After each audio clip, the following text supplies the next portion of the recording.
Kill Rachel, marry Bam, and leave room for me to slip in there. And obviously, Kuhn will live luxury on any floor because he was doing that before, and we can live a happy life, and we don't need to climb the tower anymore. Yeah. So it's a win-win-win-win. Bitch Wins. Dies, we get money. I get Kuhn and Bam.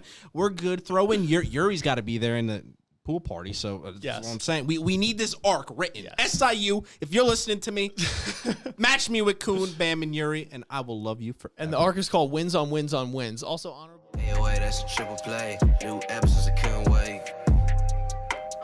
Yeah. Open your mind at the first gate. Press play, no need to debate. AoA, check me out. Look, clocked in, you can catch the hype. Golden Dawn, how we follow the light. Anime like life, married to it, my wife. What is going on, ladies and gentlemen, boys and girls, people of all ages? Welcome back to the AoA show. I'm your host, as always, Ian, along with my boys, Isaiah. Yo, yo, yo. And Gavin. What is Gucci shoes? And today we are here to talk about Towerofgod, episodes 180 to 195 of season 2 of the Webtoon. Yes. If you guys didn't catch our live stream already where we went through these chapters, you definitely want to go check that out. A lot of fun. And we also posted our thoughts on the blog post that had to do with those chapters as well. So you definitely want to go check those out. But we are here today with some questions from the lovely people in our Discord. If you guys aren't aware, if you join our Discord, you join our live streams. After the live streams, we have a little bit where people can ask questions or relay thoughts on what they'd like to hear us talk about within these discussions.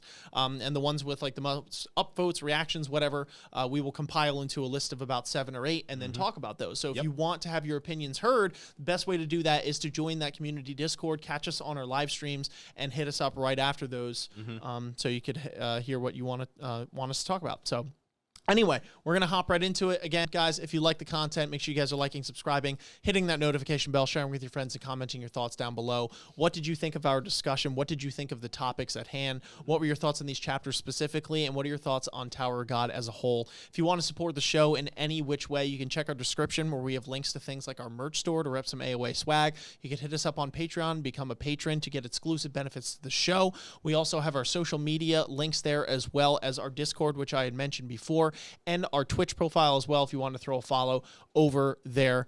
These are all ways that you could support the channel, and we appreciate every single one of them. But anyway, getting into it, Isaiah has the questions, and I'm going to bounce around in terms of slides to try and correspond to which question is being asked, and then we will go into our thoughts about it. Absolutely. So, Isaiah, fire away. What do you got? All right, so the first question we have comes from Smile Please. He says, so now that we know that White was the 10th Fug Slayer, and we know that Karaka is the 11th and the newest Fug Slayer, what are your thoughts on that, and what are the other Slayers doing? Yeah, so hang on, I'm just reading the question again. Sorry. First of all, that's the I wasn't paying a single. I was trying to follow the ounce of picture. My attention. bad. Now that we know that White is the 10th, So now that we know that White's the 10th Slayer and Karaka is the 11th, what are your thoughts on that, and what do you think the other Slayers are? Oh, okay. Sorry about that. So first of all, it's interesting that Karaka is the 11th, which would imply that he is after White, being that he is the newest Slayer, and that implies obviously that there's 10 more before White, and it's like, what are they up to? I don't know, man. I think they are scattered among parts of the tower right now. Obviously, like there's maybe specific missions and things like that they're supposed to go on. They maybe have developed their own sections. I do get the feeling that Karaka amongst the 10 Slayers, or the 11 Slayers rather, is kind of an oddball in the sense that I feel like they all are so powerful that it's hard to not have people revolve around them and for them to get individual followers. But I do feel like there's been this alluded fact that Karaka in particular is someone with like this incredible charisma and like, this faith that surrounds him in particular. And he's able to kind of cultivate this following of people to see to his needs. And I don't know, and I don't predict personally that every Slayer has that, that air of charisma and that like actual section of Fug that's broke off, split off, and following them specifically. That's my prediction. I don't think that's a thing. I think that could be seen in someone like White, right? Because I think they have, the Slayer is just indicative of their title because they've been able to become that powerful. I don't necessarily think that it molds your personality in any way, which way. Like White, for instance, has his own goals in the sense that he wants to surpass his father, right? And become the head of the family, and just goes around eating souls and stuff. And like Karaka doesn't seem to be doing that. He seems to be kind of lounging on his chair, trying to move chess pieces, come out on top. So I don't know. I find it interesting, and I wonder how old some of the Slayers are. I wonder if there are maybe qualifications to just become Slayer, or if they're trying to get Slayers that are potentially more powerful each and every time, or if they try and split the Slayers up, based off certain personality traits, you know what I mean? Or if it's like each Slayer literally had failed and now they're at Karaka because it's like we went through 10 of these and like they're just not working. I don't know. I'm curious to know what your guys' thoughts are. Okay. But I am curious to meet the first Slayer in particular. Because that, being that was when the title was created, that definitely provides for some mystery around, and like someone that must be very powerful, and like, are they still around? Have they died? What's the deal with that? So, I actually think that all the Slayers by themselves naturally would have accumulated like some level of a following just for being a Slayer, because I think the way that Slayers are referred to in the story is almost like gods, right? Because these are the people who are coined with the task of killing King Jihad, which is not something that anybody else can do. But I do think we will meet Slayers who aren't as into the whole like I want a following, and they don't have the heads of like White and Karaka, where it's like, yes, I am like, feed my ego, like I am the shit. I do think there are Slayers who are a little bit more like recluse and a little bit more like, whatever, I'm doing my own thing, like don't fuck with me or I'll fuck you up kind of deal. But I do think like naturally through the course of their existence, they will have accumulated like, because again, I think part of what I always have to like remind myself of is the fact that because this world, like the tower, is so large, like by extension, we say this all the time, like Fug, the group is literally, I feel like it expands almost throughout the entirety of the tower, and the way Fug is talked about and treated, it's basically like a religion, right? It's not even a group anymore. There's so many different sects, there's so many different, pseudo groups of it that believe different things and what have you, that I could totally see like literally each of these Slayers like almost running or having their own sect of Fug backing them, right? And whatever it is they want to do. That makes sense. No, they definitely have the influence, and I agree with you. That's what I was saying before, where it's like, regardless if they're into it or not, just based off of their pure power, like it's almost inevitable to garner followers, even if they wanted to or not. So that's interesting. What are your thoughts, Gavin? Yeah, no, for sure. And I guess another thing that kind of ticks the back of my mind is, don't forget when Bam was becoming the Slayer, or when he was the Slayer nominee, and he was going through that training, one of the big things that they were trying to, I guess, kind of get Bam over was his actual personality and the fact that he's kind to a lot of people, and that he isn't very cold-blooded and ruthless and is willing to do dirty deeds. And they said, if you want to become done dirt cheap. What? Are they done dirt cheap? I am so lost. You said they got him doing dirty deeds. I said, are they done dirt cheap? I'm gonna. Sorry, it was there. I'm going to beat you so bad you don't even know. Well, either way, I guess what I'm going with it is, obviously they want a change of Bam's mindset. They want him to be more cold-blooded to make, so he's able to really hurt people in the case when he needs to. So in my eyes, I feel like any Slayer nominee before that had to come to that realization that they have to do things that other people aren't willing to, just for the fact that they are the Slayer nominee. So in my eyes, I feel like there's nobody who's really going to be on the same plane in terms of personality that Bam is on, And that, to me, kind of makes it feel like they're all going to be arrogant in their own ways and have egos. And even if they didn't start out like that, it's going to then grow in time as they get more followers, because obviously they're going to think that they're the next hot tamale and, are going to be able to run things because they have a butt ton of people who are like, you are our God. It's like, either way, as they further along through their process of being a Fug Slayer, it's almost like inevitable that they're going to have a bigger ego because they're going to have more of a following. So I'm curious to see if that's wrong, and that you do meet like a recluse who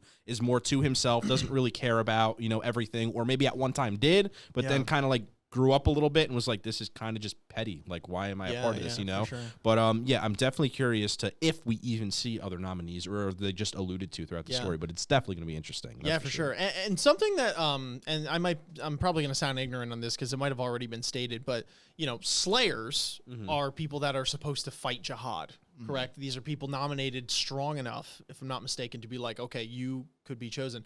So I wonder, A, you know, how far back this goes, right? There are 11 at this point. And B, if anyone has ever attempted to fight jihad before. Got to the top like, floor? if anyone literally went and tried to fight him, but then Well, there's they also, said that people did try to fight him but lost. Like, yeah, they or are you mentioned saying like irregulars. specifically Slayers? Oh, yeah. oh, So I'm oh, curious okay. if like he's literally known this is a thing, like, and has fought and killed Slayers that have attempted, or if they're like, okay, we're just waiting, or because like it's interesting that they're like, okay, Bam is our chance because he's an irregular, right? And that's kind of the bigger reasoning. Plus his latent ability is insane. But to have him hop on board, and so assuming that the other Slayers are all regulars, it's like, you know. If your title of Slayer is you are someone destined to kill jihad or at least attempt it, if they already know that they can't do that, right? Because they're regulars anyway, and jihad has this contract. Like, I wonder if like Slayer is just like, okay, you passed X tests, you're that powerful. Like, you don't necessarily have to go fight jihad, but you've earned the rank of Slayer. Like, I'm curious to know a little bit more of the lore and like how that works specifically. If being a Slayer doesn't necessarily mean like you're going to go kill jihad. Yeah, or like now that there's, like 11 it's Slayers, it's like they just keep on accumulating Slayers, and it's like, oh, no one's going to go fight him yet until we get this Storm, but when we do, now we'll make our decision on which of the 11 we want to do. Like, I'm curious as to how that works. I think, anyway, that it might just be a thing of, like, they've run into all these people who are as regulars, like, are like, oh, wow, you seem really strong, and, like, we feel like you have the potential to face jihad given something like a thorn or whatever, or a weapon that can, utilize the power of an irregular. But now that Bam, an actual irregular, nobody since Urek has come in, they're like, oh, well, wait a minute, hold on. We have an actual irregular now. So, okay. Like, I feel like all the other Slayers prior to Bam have been, like, trial and error, right? They've just been people who, up until that point, they were like, this is the strongest dude we met. And then, through whatever course, whether that Slayer became disillusioned with Fug or what have you, broke away from like the mission of trying to kill jihad, and then so like, all right, fuck, we got to recruit somebody else, and then this trial and error until Bam comes along, and not only is Bam a key here because he's an irregular, meaning like he could actually kill jihad on his own, but his sort of like weak status at the beginning and his mindset allows Fug to manipulate him the easiest. I think they probably had if somebody like White is any indication, probably had a pretty hard time manipulating a lot of the other Slayers, because once they got to this power level, they were like, oh, well, fuck you guys and tell me what to do. Like, I'm doing my own thing. But because of Bam and the way his nature is, they're like, oh, this is literally the perfect fucking kid. Like, you know what I mean? So I think that's what it was, at least personally. Interesting. Okay. Nice. What do we got next? All right, so the next question comes from X Guerrera, which is, Albeda says that Bam's desire to save everyone will reach its limits one day, but today is not that day. It's for the first time Bam experiences bloodlust. What do you think SIU tried to show with this arc? We know already that he's not really afraid to kill off characters. Naya in the beginning died with a horrible death. So why did he let Bam save everyone in this arc? Which is something interesting, because during the live stream, this is something I brought up personally, that I was a little, quite frankly, disenfranchised with. In the sense that this arc in particular seemed to be set up that like someone had to go at this point. You brought up the good point as well. I don't want to mistake that for like inserting a death where one doesn't need to be inserted, because that goes both ways, right? It's like having a saving grace every time for the sake of having a saving grace is just as bad as killing someone for no reason. But I did feel I had a strong feeling that somebody was going to bite it this arc, because we haven't had you could count Muntari, I guess, but I meant like from like the main squad, given the stakes.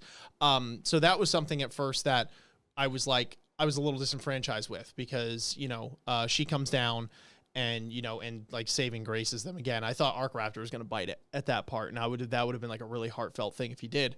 So that was my personal opinion. Whether you agree or disagree is irrelevant, really. The really important point here is that she says, your hope of saving everyone will meet its limit someday, which kind of gave me in a weird, like, I guess inverted way, a sense of hope that Bam isn't always going to be able to get out of these decisions scot-free, because quite literally, and I think it's a question later on comparing Bam and Arie Hon, and I think that's one of the major differences is that, and I think we might have talked about this before, is that Bam has the ability to, you know, go above and beyond and quite literally save everyone a lot of the times because he's incredibly strong and he has incredibly strong friends to his aid. And there's a lot of chess pieces that are interwoven in this story, in this plot, where someone like Rowan in that situation, like there was no other option, right, for her to do that. And we'll get back to more of that. So, you know, Bam definitely has an ability sometimes to do so. And if he doesn't, he has very strong allies on his side. In this case, her in this moment. But, you know, I do like to see consequences for the decisions that are made and, you know, not to be given too much of a false impression sometimes that it's like, hey, all you have to do is like, you know, do this every time. Like, okay, I'm going to save everyone. And like, it's going to pan out because by some way or another, like the universe is going to reward you.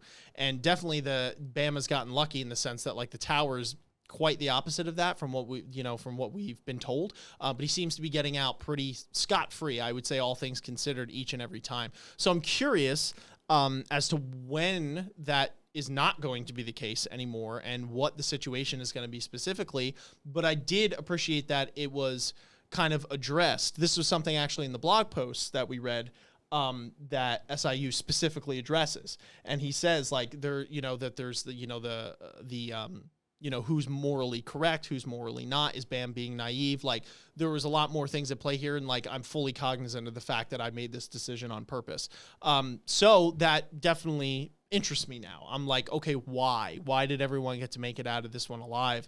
But yeah, I'm curious to hear your guys' thoughts on it. I just hope that, you know, we don't, and I don't think this will be the case, especially from this quote, but I just hope that it's not like, you know, every time we go through, it's like we're only, you know, losing like, no disrespect to Muntari, but like a pretty side character. You know what I mean? Like if it's like, you know, the stakes are this high, you know, you're not always going to be able to save everyone, Bam. Like sometimes you have to make hard calls or like not spend your coins on saving the opponent or whatever. And it's a nice sentiment, but it's like every choice that you make towards something is taking away from something else, no matter what that choice is. And, you know, for an example in that, spending coins towards saving X person would then give you less coins to work with, you know, for said next person on your team, etc. So I'm curious to see how that plays out and what exactly, you know, the circumstances are when shit does hit the fan at some point. But anyway, those are my thoughts on it. I don't know what you guys have to say. Just opinion. So I think that what's interesting to me about this question is like the fact that they bring up like what do we think SIU is trying to say with this arc? Because like you said, we started reading the blog post recently, and I think those to me the coolest thing about them is they help put these chapters in perspective, but specifically from his point of view, right? So it's a lot of like, this is what I'm trying to say, or I hope this message gets across because I wanted to write X character doing X thing and you know, yada yada. To me, I don't actually mind like the way things turned out, and I guess I'm not as disenfranchised by it because to me, the way I interpret it, what I believe SIU is trying to say here is that if you sort of like remember the parallels between when Bam was dealing with Joaquin versus the conversation between Akka and Daniel while this moment is happening, I was able to draw links, and there's the implication that the reason that people are the way they are in this tower is because like people are so at some point give up and are so much more willing to sort of let fate take things rather than taking the initiative or making the harder decision to like stick to their guns, not give up, and do something that they want to do or follow through with their tenacity, where it's like, as this is going on, even as difficult as it looks, as Bam continues to be like, no, I don't care what anybody's saying. I am saving anybody, or I am saving everyone. I'm not letting anybody get sacrificed for this guy. Akka and Daniel start to reflect on their life and their past choices and go, well, you know what? like watching this kid try so hard, watching this kid fight through this level of adversity, like maybe things could have been different with us. Maybe if we had talked to Ronan a little bit more, maybe if we had tried something different, maybe if we didn't because they, there's this moment where they come to terms with the fact that they were scared of dying, right? When Rowan, coupled with the fact that she killed, whoever it was on the train, when she offered to sacrifice herself for the seal, they said they were secretly relieved because they were like, oh, okay, like, you know what I mean? Like somebody would have had to bite the bullet here, and she like basically offered, so I don't have to worry about dying. But it's like the fact of the matter is, they're like, well, what if we had fought for her instead? What if we had been like, no, there's got to be another way around this. There's got to be a way where nobody has to die, where nobody has to give up their life. I think, personally, what SIU is trying to say is that the reason that Bam's output here seems so like naive, and I do think, like, just to clarify, I do think Bam has a very simplistic mindset, and I do think it's interesting, especially with this quote here, this realization that, like, eventually you're going to have to come to terms with the fact that, like, you won't be able to save literally everybody. But I don't think that's meant to be interpreted as there's no point in trying to not save everybody. And I think what he's trying to say with, maybe this arc, but especially this moment here, is that Bam's output and his outlook seems so odd to everybody because he's the only person who's never going to quit. He's never going to go back on his word. He's never going to pick the easy way out. He's never going to quit when things seem impossible or look too hard. He's always going to try. And again, whether he ends up saving everybody or not, I kind of feel like is irrelevant because I think, again, personally, that what he's saying here is you don't lose hope. You don't become somebody in the tower when you decide, like, when you try to save everybody and you fail, but you lose your humanity when you decide, like, well, I failed, so there's no point in even getting back up. Like, there's no point in trying anymore. Yeah, no, for sure. And to be fair, this isn't the first time anybody's ever told this to Bam. Like, honestly, he's been told by 8 different people, like, you're going to have to stop the way that you're thinking to be able to progress to this tower.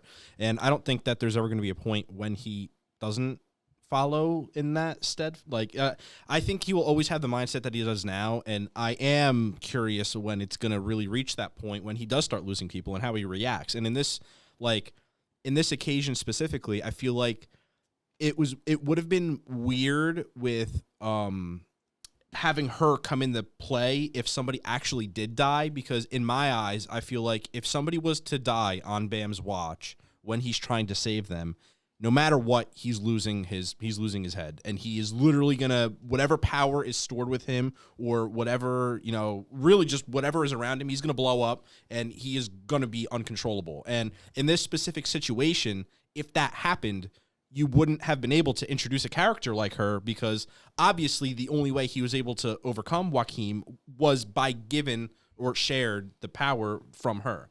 And I feel like that wouldn't have been adaptable if he had lost his lid and would have been uncontrollable, because we know that as a base level, Bam, on his own, no matter how crazy he was or is, he's not going to be able to overtake Joaquin in any case scenario. So the only way would have been to introduce this character and give him the souls of a billion people to then overtake Joaquin. So it's weird because in almost any scenario, I do agree with what you're saying, and I do like the death of important characters, especially when they impact the story in a certain way where it isn't forced, but it actually adds on like an emotional compound to it that makes you like more invested in it. Even if you lose your favorite character, it makes you appreciate their existence more in the story and the role that they played, and it also allows them to refer back to said person later on. And for me, that is the best part of anime and storytelling, is when you're able to do that correctly. But in this case, it didn't bother me as much with the risk and reward because of the way that they introduced new characters and the way they flash back with Rowan. And, for me, they didn't skip out on any emotional beats. They actually hit harder, in my opinion. I was like literally depressed that entire episode because of the way that he did actually execute it. And it was in such a way, in my eyes, that I didn't need somebody dead to get that same emotional like response. So I think he did a good job. I am in agreement with you with moving forward. I don't want to see him get out scot-free every time, because that's just not life. It's not reality. And Bam knows that of all people. But again, he's going to stay steadfast in his mindset and his morals, keep on doing his thing. And if he fails, he fails. But, after he loses his lid, it all comes down to self-reflection, getting back up and keep putting that work in. And, he's going to do it, I feel like. And there's not going to be a crumbling point in that mindset. But we'll have to see until he really does lose somebody important to him, and how that affects him. Does that change his mindset? Which I don't think it will, but it all accumulates over time. And depending how many people he loses, if half his squad gets iced, I don't know. He might have a changed mindset and be like, yo, F this. I'm just out there killing whoever's in my path because I don't want anybody else to die. So you can play with his mindset, and especially like as he grows, you can adapt it in certain ways. I'm just curious on how SIU takes it, so we'll have to see to find out. No, definitely good points. Yeah, I guess like one of the things that I'm very excited to see in this story is hopefully the inevitability of Bam's perspective, or his way of conducting himself and where his morals lie and all that stuff being challenged. And what better way to challenge that by having Bam through these actions being like, I'm never going to quit, I'm going to save everyone, getting someone important killed, right? I even think there is an argument to be made, and I'm not saying this is necessarily my stance, but I do think there's a valid argument to be made that there is a bit of selfishness to what Bam is doing in these moments. Sometimes Arc Raptor even says something along the lines of like, why did you save me? You know what I mean? It's like somebody else, like me dying could have prevented somebody else from. Now that statement could be interpreted in a plethora of ways, right? It could have been like, if you're going really deep, I don't think this is what it was, but it's like, maybe this would influence Bam's perspective, and like through my death, he wouldn't, make the same thing. Or if it's like, if I did, then, he wouldn't have to spend as many coins or whatever the case might be. But I think sometimes it's like, there's like a point where it's like, okay, what do you like? You could attempt it, but it's like, at what point now are you greatly hurting the odds of saving the people that have been there with you since day one? And it's not to measure anyone's life necessarily above anyone else, since this is a fictional story. But I like these questions. I love these questions that present moral dilemmas. Personally, it's some of my favorite talking points, and sometimes they could be the most highly debatable. But I think that's what makes it fun, personally.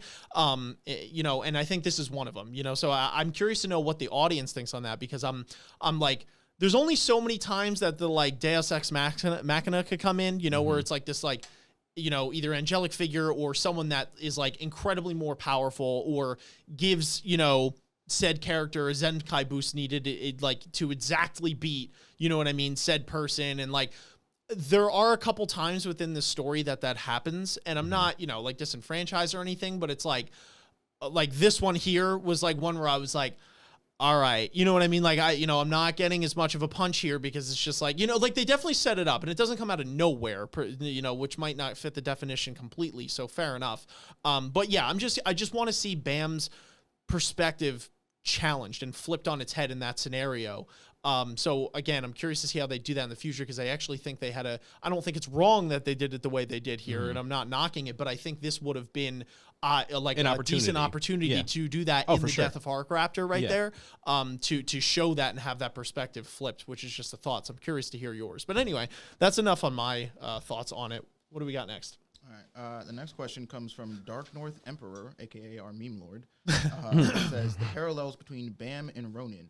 Neither wanted to sacrifice others, but one sacrificed herself. What are your thoughts? Okay, so yeah, this is kind of relating back to the overall arching question. Again, I think there, not sounding like a broken record here, but there's something to be said about a lot of these characters that have endured this like overwhelming hardship, have not been in as fortunate of situations as Bam. And that's not to discount Bam's outlook on life, because even if Bam was, relatively, because Bam doesn't know, right? Like, we know as of readers that like, okay, someone's going to come down and probably save Bam the way things are looking, but Bam doesn't know that. So like, it's very commendable the way that Bam acts that he does, regardless of where he is. But some of these characters don't have that luxury in that sense. Whether it's their class or their ability and power, or just the fact that they don't have allies rushing to their aid, or they're like packed into a corner and it's like, we got to make a decision now. So yeah, I find it very commendable that she's willing to sacrifice herself here. And it's, it definitely hits. It's very sad. But I don't know. I'm curious to hear your guys' thoughts on it, honestly, because I've rambled enough on the whole sacrifice thing. So what do you guys got?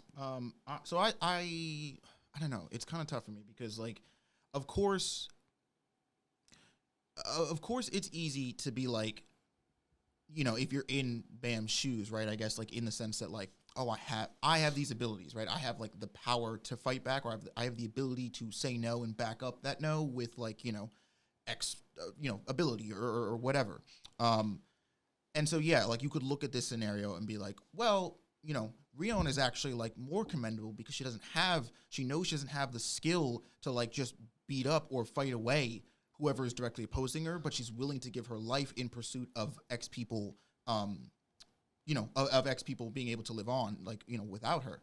But I would, again, sort of coming back to what you were saying with Bam, it's like, Bam doesn't know that, like, he's, the thing he's got is, like, either so OP that it can, like, do this or whatever, or he doesn't know that he's 100% gonna get out of this, like, because he has that meta, like, well, I'm the main character, you know what I mean? There's a moment that he has in the chapters we read where, Yiwa is like talking to him and she's like, hey, are you like, does this scare you at all? Are you afraid? And he's like, yeah, I'm afraid. But that's why we have to go stop Joaquin, like before he gets whole. And it's like, Bam is a person just like anybody else in this, like, you know what I mean? He has the same thoughts, he has the same fears, he has the same resignations that anybody else does. But I almost like, part of me can't help but just want to automatically, I guess, commend Bam, because it's like, in spite of him being afraid, in spite of him, whether he thinks he's gonna die by risking his life, or whether he thinks, regardless what are his thoughts, he still tries, right? And this comes back to, one of the earlier questions we just answered, like, Bam, it's not the fact that, like, it's not what choice Bam makes necessarily, it's the fact that he is, persistent in it. It's the fact that he always sticks to his guns, and he's not ever willing to give up. In a way, and I personally, I don't know if I agree with this necessarily, but, like, I could see the argument that Arie Hon being like, you know what, I'm going to throw away my life so that we can just end this, like, can be seen as her throwing in the towel, right? Or her giving up. When it's like, again, if you think back to the conversation with Akka and Daniel, which I really loved when Bam is fighting with Joaquin, it's like, well, wait a minute, like, was there another way? Like, did we really think this through? Did we honestly give it 110%? Or the second she said that she would give up for us, did we just throw in the towel? You know what I mean? But Bam doesn't do that. Bam does not quit. He doesn't quit when things get hard. He doesn't quit when everybody around him tells him no or don't do that. He doesn't, and I don't think he would quit even if he tried something his way and failed. And that's what I find so commendable about something like, about, I guess, a character like Bam versus Arie Hon. And again, not to put any, like hate or whatever on Arie Hon, because I think, like, that's what I was saying at the beginning. Like, it's so tough, like, because in her situation, like, this was like one of the outs, right? This was one of the ways to get out of the scenario. But, like, part of me can't help but feel like if there was more, and I guess this would then come down to, like, Daniel and Boro and, like, everybody else that was involved, right? Because it wasn't just Arie Hon, but, like, or Arie Hon. But there's something about, like, that protagonist fire, man. Like, that thing of, like, I'm not giving up because everybody says that I should. Yeah, yeah. And I don't think it's a like a comparison, like who's more commendable or not. No. And then before, like, I didn't want to make it seem like I was saying that she has more commendability. You know what I mean? Like, well, that's my point. Is that, like, the question is like, oh, like, compare the two characters, and I'm saying I think both characters are commendable, but, like, for different reasons. Like, Bam's commendability comes from the fact that he ceases like, he does not give up no matter what. Yeah, I think Bam is willing to also make that choice if he had to. For sure, to, like, sacrifice himself if he had to, you know what I mean? And I think that's what it is. Like, at least from my opinion, I think it's like a cut and dry way of saying it is that Bam is, generally speaking, in a situation where he is not forced to sacrifice himself, and he does more service in living because he could save more lives and do all that kind of stuff. But I think if it was push came to shove, I think Kuhn and Rachel even say it when they're in the submarine, and it's like, Bam cares about other people more than himself, so he's going to, and there's something to be said, in the moment that we see where he may have had to sacrifice himself, I think he's fully willing and ready to do that. I do think, unfortunately, that Arie Hon, in her situation, is forced into that corner much quicker, because of the fact that, they don't have this. I mean, like, she's with some pretty powerful people, but again, comparing this to someone like Joaquin in his current state at that moment, you know what I mean? It was like there isn't, even the fact that there's external forces through her teammates, right? Like, again, it was, she was willing to give up her life, but nobody stopped her, right? Boro, Akka, that's the whole, like, conflict here, is that they all, when she said that, were like, all right, cool. Yeah. You know what I mean? And so, like, when Bam is like, I'm gonna sacrifice my life. Like, the people that are behind Bam are not saying that. They're like, no, Bam, like, let's find it. You know what I mean? So I think Rion also has it a little bit more unfair because she didn't really have like the, you know, support well, group. Or like, let's try to think this through. You know what I mean? And like, that's what haunted everybody. Yeah, for sure. Gavin, what do you think? Yeah, no, I completely agree. And I mean, at the end of the day, it's situational. Like, obviously, Bam has his support group. And, you know, honestly, I feel like a lot of it comes with, not in a bad way, but with ignorance on his point. Because I see, in a sense, I feel that Rion making her decision is almost more mature because, in my eyes, I see her decision as the realistic one. You know, it's my back's against the wall. There's nothing else to do. I'm going to sacrifice myself. And just in that thought process, you know, it's a sign of maturity. And I'm not saying Bam lacks that in a sense, but however, he also is willing to put people in dangerous situations, especially the ones that he's trying to protect, to then almost fill his, you know, agenda or, you know, get to where he wants to go, i.e. a couple chapters ago when we were reading in Saving Rachel. You know, there are times where he is the people that he's willing or wants to protect, he puts them in harm's way with almost like a little bit of ignorance behind it, where she had a very good grasp on her situation. And I mean, to be fair, the entire train was after her because they were all under Joaquin. Like, it's not like there was a get out of jail free pass where they can open the door and leave. Like, genuinely, if she didn't do that, they were all screwed. And there was literally no way out of it, you know? And, you know, Bam has that, like, protag Kuhn, you know, backing where, you know, he has that, you know, iron armor and he is going to get through those things. But at the end of the day, that's not to discount him in that he would make those same decisions at the end of the day and would sacrifice himself if he needed to. It's just, in my eyes, there's a weird, like, I can see the, not age discrepancy, but, like, the maturity differences between them because, you know, I don't find it a side of giving up when she makes that decision. I don't think other people should as well. It really just comes down to their situation, what you can do realistically, you know, because she could have banded them together and be like, we're all going to take them, we're all going to go after, you know, Joaquin, we're going to give it our all. Yeah, that's commendable too, but at the end of the day, they also all could have died. That's the thing. And the realistic answer is, they were going to die because not only do they got Joaquin, they got everybody else on the train who is going to come after them. Like, it is impossible unless an angel comes down and saves them. And at the end of the day, are you going to bank, you know, everybody else's life on said angel coming down? And most sane people say no unless they get lucky at the end of it. And in their case, I can see it. For Bam, you know, he's going to give it his all, and he obviously has a support group who are also going to give him his all or give him their all. So that is a +1 in his category. But at the end of the day, he will sacrifice himself if need be. Well, so do you think, just a devil's advocate a little bit, do you think that, like, all of them being like, no, Rion, like, we're not letting you by yourself sacrifice yourself, even if this kills all of us, like, we're sticking to our guns and we're sticking together, and all of them dying on that train is a better outcome than her dying and literally everybody else being so traumatized by that event that their entire lives are stalled and stuck on this train until they can, you know, get out of it? Well, my answer is it's, at the end of the day, it's their decision and it's what they have to live with. And obviously they are living with it. They didn't make that decision on that day to back her and fight. That what they literally were kind of happy that she made that decision. And at the end of the day, the fact that they didn't back her and die with her is the reason why they're living it to this day. So in my eyes, there's no right or wrong answer.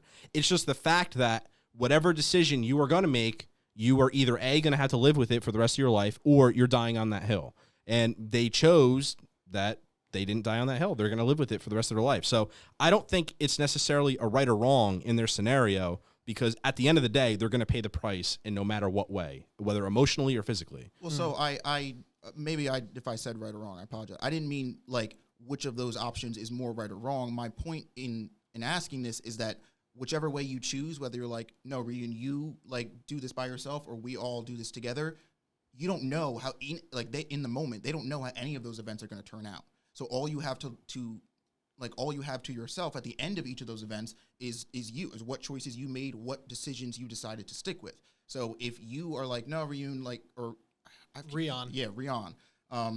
You do, you know, like, go ahead, sacrifice yourself, and this happens. I mean, this is the story, right? The whole point is that this decision, like, I would argue that none of them were okay with this decision because it traumatizes them so much that they literally can't move on with their lives because of what happened to her. Whereas, like, even if they had stuck with her and either A, all died on the train, or B, found some way at least to get off the train, they have the solace that like they stuck together as a group. Like, you know, like it or not, in this moment, like I said, they all gave up. They all abandoned Ryun to the train. They abandoned her to this decision.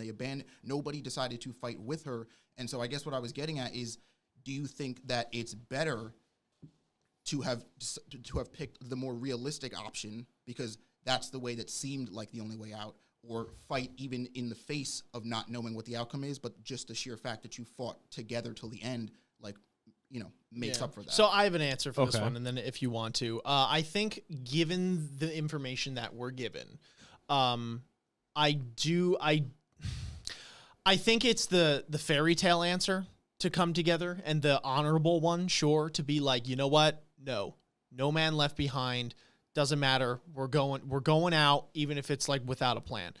To be fair, they did jack his spell book, and in said spell book, it gives them a direct line of attack in which to defeat him or separate him in the souls. And unfortunately, in that spell book, it declares soul for soul, someone's going to need to die or sacrifice themselves for this. So there, I guess you can say there's an argument that you don't necessarily know if it's going to work, right? But if your back is up against the wall, the chances of that working out of all the plans that you can have, I would say statistically are much higher than anything else. Now, in terms of them saying I was kind of relieved, yeah, that sucks. And I think, you know, in terms of like the group dynamic, you know, like I want to, you know, you want to be like, damn, like what the hell, dude? But I'm be real, dude. I mean, I don't know. You don't know unless you're in, like, you could say what decision you'd make, or you could like preach to, not saying you're doing this or anyone, but like someone could preach to the high heavens that it's like, yo, you know what I mean? Like we're all going out together, but like say in some crazy world, you're in a situation with 5 people, you know, and whatever it is, and someone, you know, like if you make that decision in that moment you don't know. You literally, no one knows that unless they are in that decision. That is when the core of your character will come out. And unfortunately, I would say most people would probably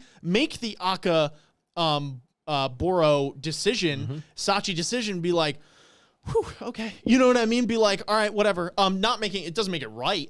And I think that that's definitely, you know, it definitely sucks that, you know, they had to go through and sacrifice someone, but at the end of the day, it works. They split him into 5 people, and they save countless lives. This guy's killed billions of people in his time reigning. So I think, and it might sound a little cold, but I think it's easy for us from an outside perspective sometimes to be like, well, why didn't you go down fighting without, you know, with whatever, doesn't matter what the plan was, for that one person.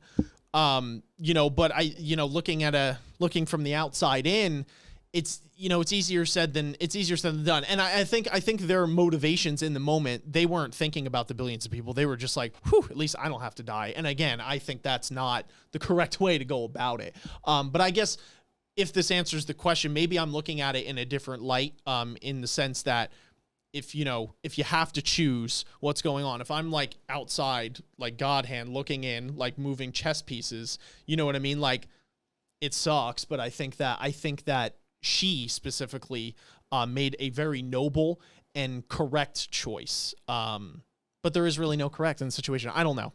I think because the other thing is that one, we don't know that like that spellbook thing was the end all be all. That was one option. That was one avenue. It was a strong one.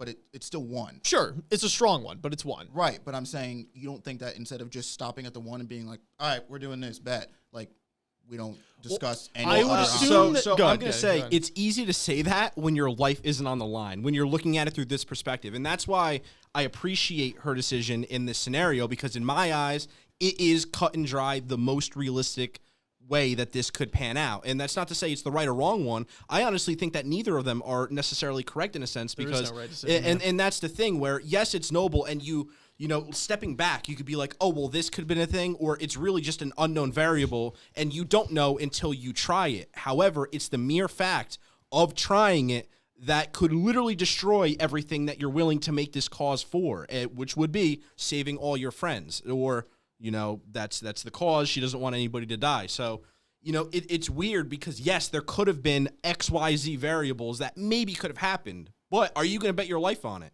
And am I going to bet my life on it, when that can impact you guys as well? And that's like really the thing, and especially in her eyes, where it's like she probably did think that, hey, maybe we could team up, come together, and come up with an option or an outcome that is the most ideal for everybody. However, if we try it and we fail, everyone I'm trying to protect is going to die. And that is not an option that I want. And if anything, I would rather be the one to die in place of anybody else if there's an option to. So it's weird. I don't think any of them are right or wrong. In hindsight, I think it's easier to say, yeah, just keep on fighting, trying it out. You don't know until you try and fail. But the thing is, a lot of people are scared of that failure. And I think that it's very realistic to be.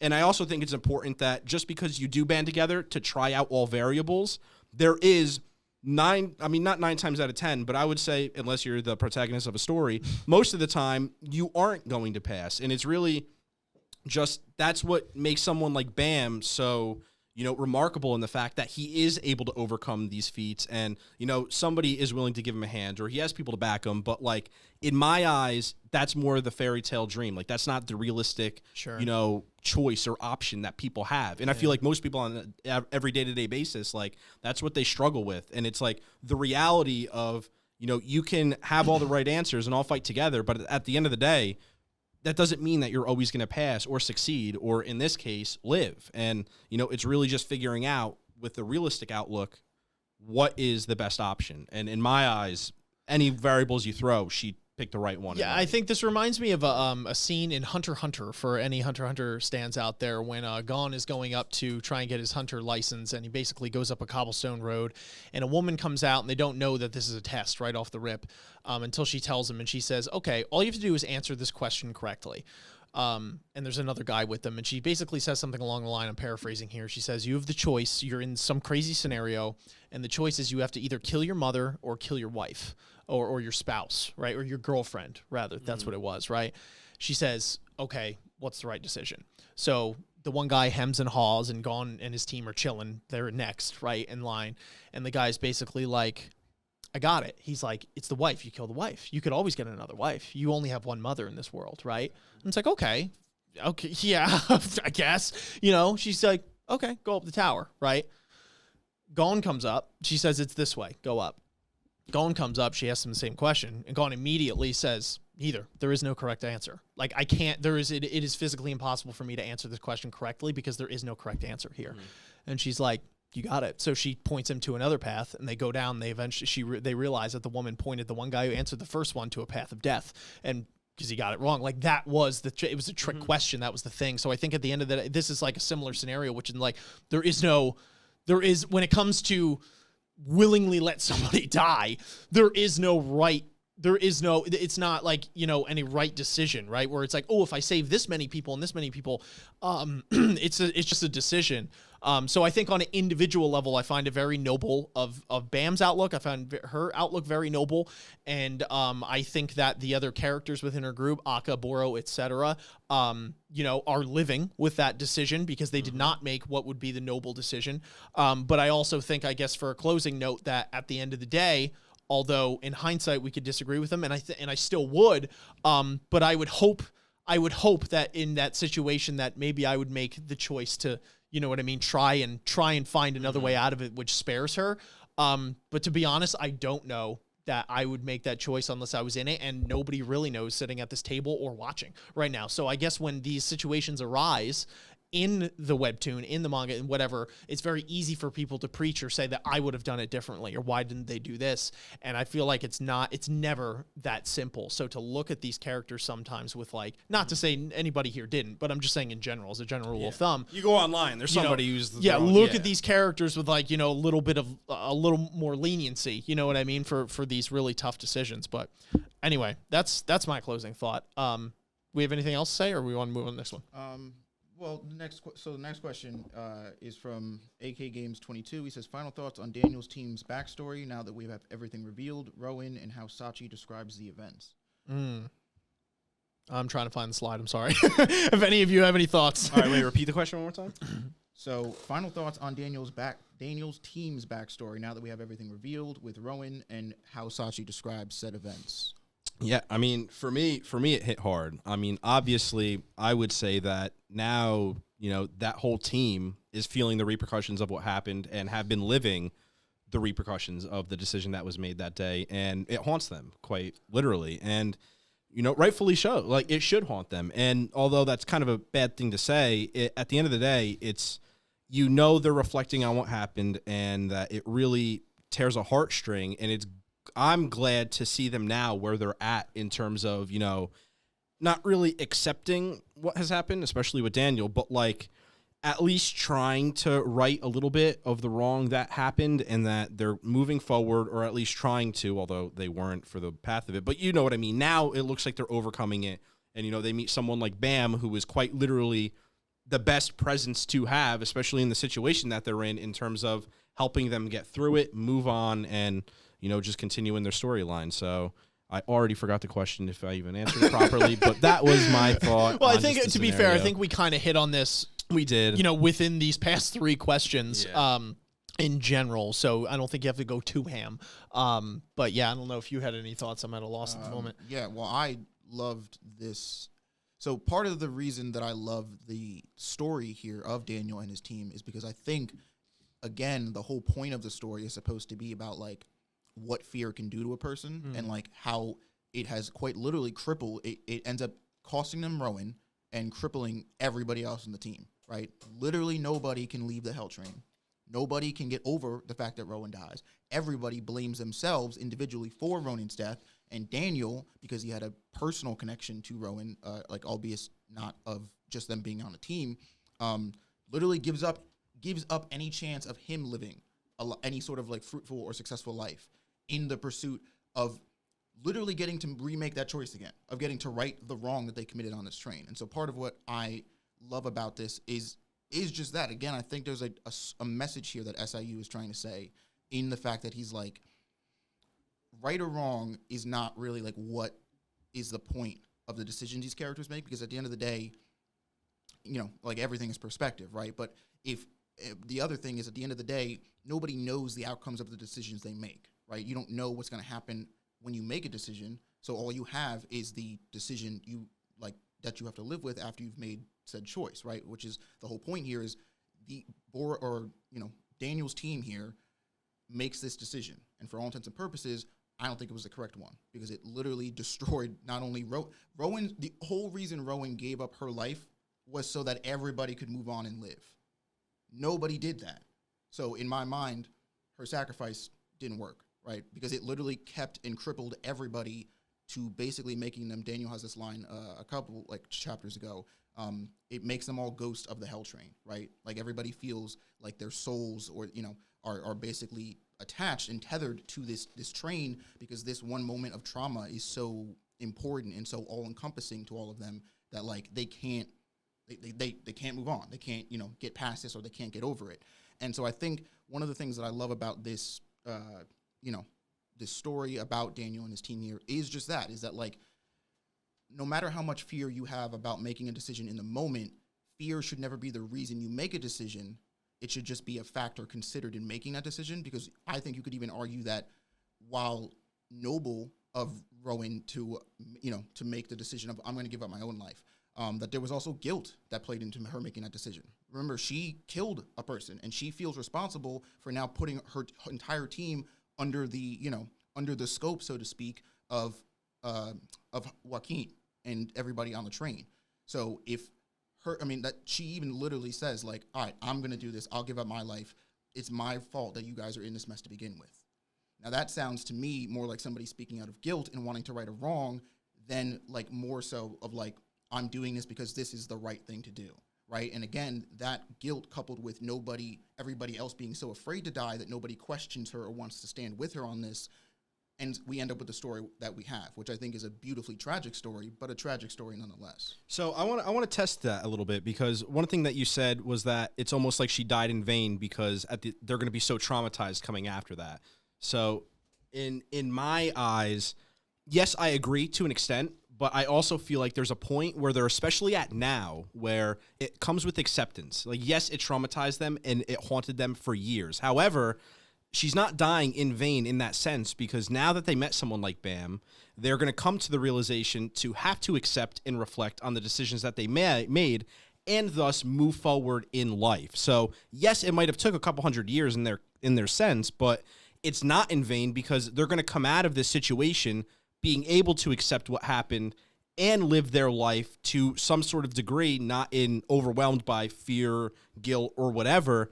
And that would then prove what Rowan had died for if it was to save her friends and stuff like that. So what I'm getting at is, yes, it crippled them for X amount of time, and yes, it should. However, they are what? Nothing. Sorry. Kicked my foot. But I don't think that it's. I don't think that it was in vain in which she died, and that they are going to overcome it in the future, and that it's just it comes with the growing pains of that decision. And I don't think it is wrong that she made it, because at the end of the day, they're going to accept what happened, even though it took so much time. And now they're starting to accept it and are going to be able to live their lives, maybe not the most normal as can be, but it's going to be that next step forward, that next chapter that they're able to live because of said sacrifice. And I think that it was more or less the point of what happened. Yes, it took time, but I don't think it was in vain. And from their suffering, I feel like something is going to bloom and blossom, and it's going to be worth possibly her sacrifice at the end of the day. I don't think it was a lost cause and that it was in nothing. I really do think that something is going to grow from it positively from everybody who was affected by it. So that's my thought. What I was getting at with the Rowan's decision being in vain is that Rowan didn't make the decision to give up her life because she was like, I'm going to give up my life, and then in however many X years, you guys are going to meet a kid named Bam, and he's going to help you guys move on and get through this. That wasn't the point. She made the decision so that after that moment, they would start. They could get off the train and they could go live a different life. So if they don't do that, and not only don't do that, but never leave the hell train, and one of them even goes so far as to then team up with the person who caused all this, I would argue that, yes, eventually, after they meet Bam, they learn through Bam's, tenacity that, like, maybe they shouldn't have given up, and they learn to heal and learn to move on. But that was not Rowan who did that, right? Rowan giving up her life was the catalyst for all of them doing all of the, the bad things that they did. Bam, it was Bam in that whole altercation that changed everybody's way of thinking, of being like, you know what, we need to look at we literally need to look at this differently, because the way that we took Rowan's death was not right, because it caused all of us to do what we did instead of just moving on and going past the hell train and all these events. Yeah, but I don't think it matters. I think there's something to be said about a cliche thing here, but rings true, that you aren't your circumstances, you are what you make of them type thing, right? So like, I think her death, although maybe not perceived in the way that she might have wanted to have them have perceived it, at least at first, in so much as letting them live gives them the ability to make something out of that. It gives them the choice, whereas they didn't. If they're just dead, like quite literally dead, they don't have a choice to play in any of that. So it can suck sometimes that it's like maybe somebody lays down or makes a big sacrifice for somebody else, right? And it's like, I don't know, maybe someone works like their whole life to provide their kid with like enough funds for like a college education. And it's like they go doing that in hopes that their child will not, like squander that opportunity, whatever. And then, push comes to shove and they do it. And then the child goes into college and, like screws around and doesn't do things that would have been great for all the money and the hard work that was done. And so there could be an argument that's, that says, hey, like, was it really even worth it? That said person worked their ass off to try and put their kid through college if they just squandered it. And I think there's a valid argument for maybe no, right? Although maybe a pessimistic one. But I think the more important thing is that, given that, hypothetical there, that kid now had the opportunity to just go to college, right? Like in the meantime, like to actually be able to get that education, to make a choice actively, to do something with that opportunity. Whereas if they, if the father and mother didn't work their ass off to be able to provide that opportunity for that child when they came of age, then there is no choice to even be made, because they weren't even given the opportunity to begin with. So I think, maybe not the best example, but it's the best one I could think of on the fly. I can see where you're coming from. Relating it back to the story now in Tower of God, I don't think her death is in vain. I know you don't mean that like in the full sense, based off what you just said. But I think the important thing, at least in my eyes, is the fact that, you know, what they do with her sacrifice is on them. But the fact is that they have a choice now to keep on living, to be, you know, sheltered on the Hell Train, which they did for God knows how long. And if it wasn't for Bam, who knows how many more years before maybe somebody did whatever.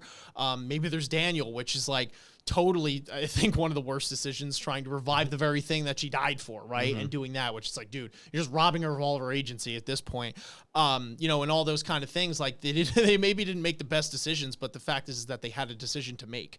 And they wouldn't have had that decision to make if it wasn't for her sacrifice. So that's how I see it personally. I don't know. I completely disagree personally, but fair enough. I think we can just agree to disagree. Yeah, and that's what makes this show cool, because we all have different opinions. You know, whether I agree with Ian or Ian doesn't, or I don't agree with Ian, like that is what makes this show at the end of the day. And none of us are right or wrong. Like quite literally, it's all up to interpretation. And like that's what makes this such a great story, is that we are willing to sit down, and even if we don't agree, just having this conversation and this whole moral dilemma about the whole situation is what makes it awesome and cool. And the fact that we can reach out to any of you guys and you can literally just hop in our Discord and talk to us, and we can have these same conversations. Like that is just what makes this story so special, and just like this whole avenue and outlet of storytelling special. For sure. And be sure, obviously, to let us know your thoughts on each, especially these hot button topics where it's like maybe we have a straight up disagreement and we're like, we're going to have to agree, disagree. Fair enough. Yeah. That's where it's nice to hear your guys' thoughts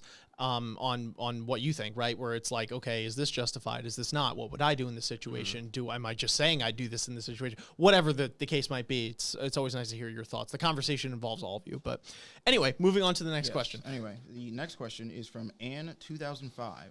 She says, thank you, Ann. Any thoughts on Arie Hon and his advice to Joaquin to return as a demon? Do you think that the other family leaders will have a similar mindset? Yeah, this one's interesting. And interesting that he specifically said return as a demon. And it's like, did you mean that quite literally? Like get a spell book and make a contract with the demon? Or did you were you just using demon as a figure of speech? Which seems like a silly thing to ask, but I'm dead serious. Like, I wonder if he literally was like, you need to become a literal demon, or, you know, or it might allude to if he's an actual demon as well. And he's like, you literally can't reach this form of power unless you make a pact with someone to get said power. Because he's probably like, I did it. I've been around this rodeo. And until you're back here and you can literally like match that power, you're gonna have to make a pact with someone, because you're just not cutting the dice. Like, I do appreciate, for as much of a dick as his father is, that he gave him an alternative. You know what I mean? He's like, oh no, son, pats him on the head. He's like, you're actually gonna be a midget for the rest of your life, and you're never gonna compare to me in terms of power level. You're actually gonna get sucked up into that sword that I used to beat people's asses. So don't even think about it. But he's like, but if you're genuinely serious, and you know, I'll give it to you. You just got to become a demon, and you could. And you know what? It's like, fair enough, Dad. Nice, you know, it's like, fair enough. You know what I mean? It's like, he's definitely a dick, and he gave it to him straight, but he gave it to him straight. So he's like, all right, what's my choice? To get absorbed into the sword or become a demon? And Joaquin made his decision.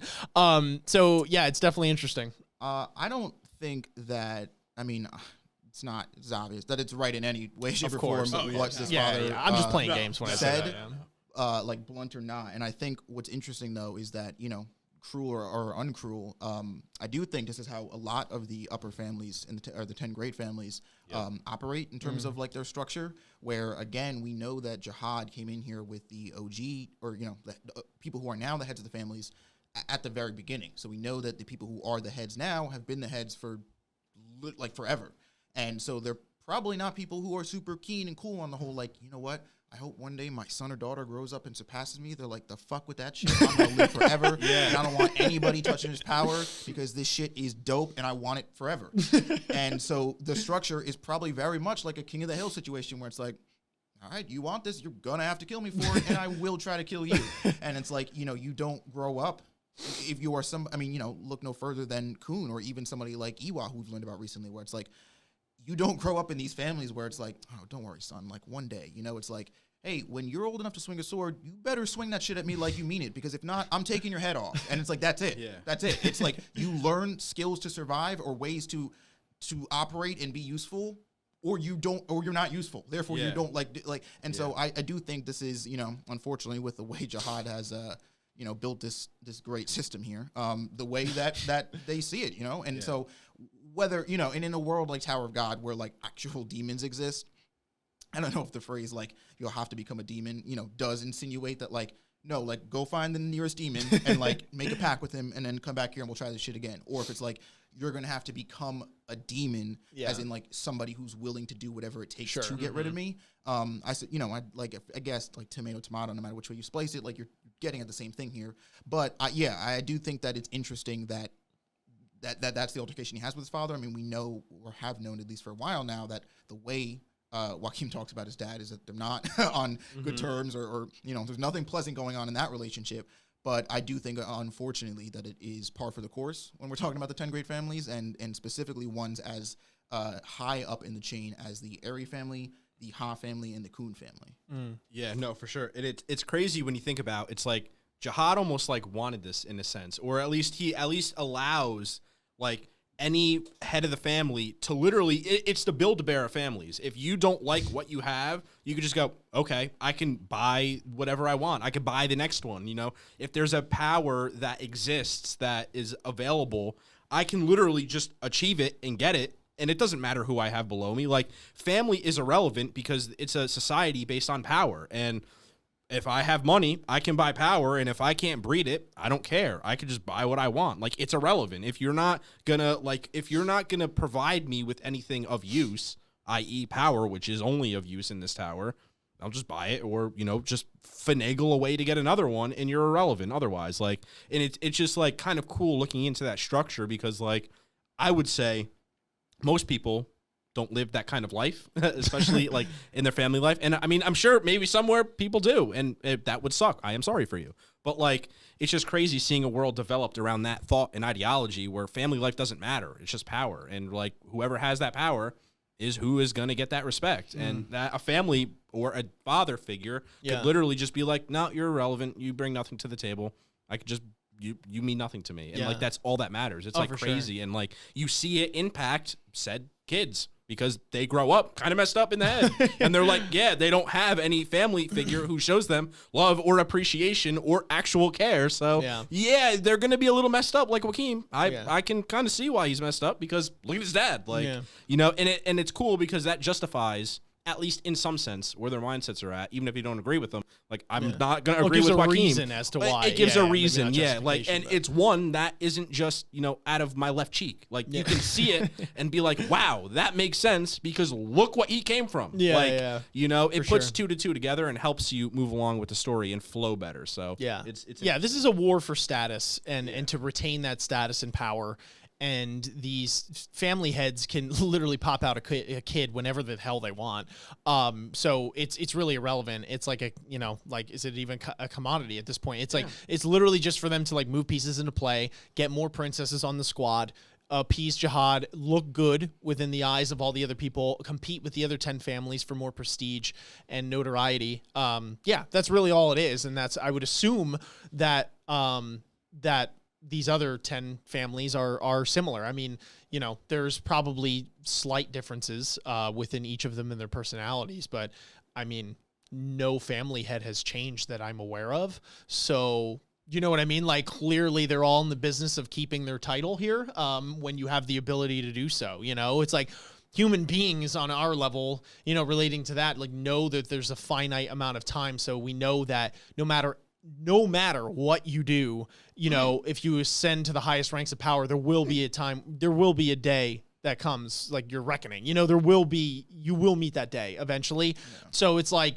you have to at that point, if you're having children or whatever, like, pass those things on to the next generation and, whatever, if you're trying to keep in the family. But these guys literally don't have to. They could just be the one and the only for as long as they can, unless somebody usurps that throne. So, amen. Wow. Amen. All right, moral of the story: beat your kids. And you're like, no, I can't. There goes our monetization. Yep. Good job, Gavin. Hey, if you want power, what are you gonna do? No, wrong slide. So the next question is from Yov, and he says, thoughts on how were you in telling the group before they went into the train that people will die, and Bam trying his best not to let that happen. So I know we touched on this a little bit in one of the earlier questions when we talked about sort of Bam's philosophy. Yeah. And the forgetting her name, but the last clone that was introduced. Yeah, Alberta or something. Yeah. Whatever it is. Alabama. This Alabama. I think it's Aldea or something. Yeah. Anyway, whatever her name is. We sort of touched on that already with this idea that, like, whether it's Arie Hon, whether it's her, whether it's Kuhn, whether it's, to be honest, man, like, grab ex-Towerofgod character that's been doing this shit for a minute and insert them in there, trying to tell Bam that, like, look, man, at some point, like, shit is going to hit the fan. And I guess you could make the argument of, like, depending on which character we're talking about, whether they're coming at Bam this way from a perspective of, like, look, at some point, like, somebody's going to die, so it's fruitless to try and go with this endeavor of trying to save everybody, because eventually it's not going to work. So, like, why even put in the effort? Or if they're coming at him from the effort, the idea of, like, look, Bam, at some point somebody's going to die, and I need you to be ready for that. Like, I need you to not be so shaken up that when that happens, like, in some sort of, like, weird roundabout way, it's care, right? It's, like, concern for Bam. They don't want him trying out of this noble effort to save everybody, and when he fails, they don't want that failure to be so crippling that it, like, destroys and breaks this ironclad will that he seems to have, which I personally think is ironic, I guess, because I think it's Bam's ironclad will to begin with, which is the reason he wouldn't ever have to worry about that, because I think personally that no matter if he, like, failed or not, as in somebody dies in his watch, he wouldn't just, like, throw in the towel and give up. But regardless, again, these characters don't know that, right? They don't know Bam, at all. So I think with Arie Hon, it's a little bit more of that, because I definitely get, like, this, she cares for Bam and, like, everything that she's doing, whether it is, like, for the tower, because she's a guide, because she wants everybody and Bam included to be on this path, or because she wants Jihad dead. Like, regardless, I do think that there is genuine care for Bam in Arie Hon's actions, and I do think this mindset, at least again from her, I think it's different when we're talking about other characters, but from Arie Hon specifically, is more of like, look, Bam, at some point, this train you're running here, no pun intended, this train you're running here, somebody's gonna die on your watch. But I need to know that, like, you've either, seen it happen before, or you've come to terms with that kind of decision, so that when it happens, you don't fall and crumble, and it doesn't become the thing that turns you into someone like Jihad. Yeah, and definitely that preparation is important, and I feel like, again, it's just echoing everything that you said is completely correct, and I really feel like with what you said before is what's important about when a character dies, especially in Bam's case, is I feel like it's going to stoke the fire in what he fights for, and that he's not, yes, he might be depressed a little bit initially, and he's definitely going to go crazy and psycho, but coming after that, I feel like it is going to really solidify him in that, wow, this sucked. X person died. I'm going to now work 8 times harder to then prevent that from happening again. And that's why I feel like it has to be so important when SIU does decide when somebody is dying, because it has to be at a critical point when Bam needs his Zenkai boost, in a sense, because I feel like that at the end of the day, you can give him so much crap. Like, he's already got a thorn. Like, you can't really just keep on throwing random items at him to then give him his power-ups. Like, eventually it's going to come down to just the raw emotions of everything that happened to him. And there, in my eyes, I would make an argument that there isn't no greater emotion that can be invoked from a person than having somebody around him that he cares about dies, especially with just the way his character is built. So I'm curious on when said person's going to die, and I feel like it has to be at a point where he needs that power up to then overcome said enemy.